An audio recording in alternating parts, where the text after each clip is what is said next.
တဲလေးတို့ရေးမင်းမင်းဒီမှာတရက်တင်ငပိထောင်နဲ့အတူအမြုပ်စုံလာစားတယ်ရှင်အရန်ကောင်းတယ်တရက်တင်ငပိထောင်တော့ချင်းချင်းဆက်ဆက်လေးကဲ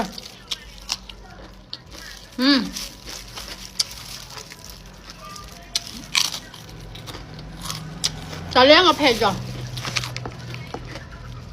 မင်းမထောက်တာပါနော်ဒါလေးကတော့တရက်တင်ငပိထောင်ဒါအမလေးဒါကတော့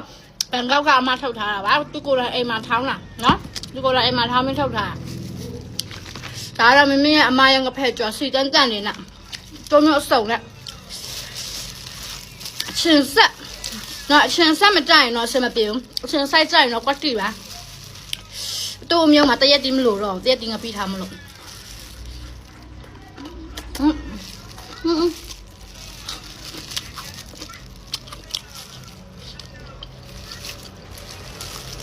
แต่ยอมดีแล้ว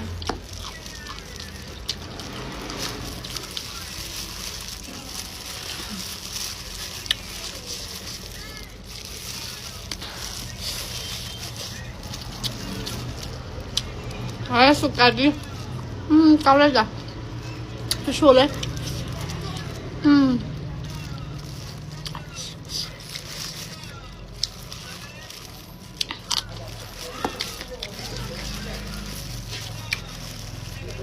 เรียกไปเนี่ยอุจะเต้นไม่ใจหรอ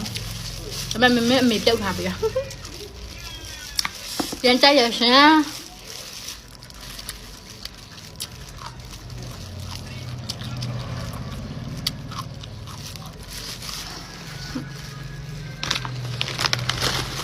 มันไม่มาเท่าทายังเผ็ดจังเนาะ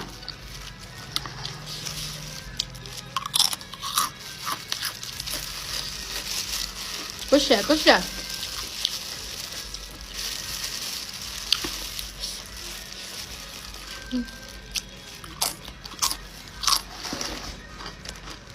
ฮ้ยงับปีบูเวลโลยานะกูปูยามายังสัตว์กู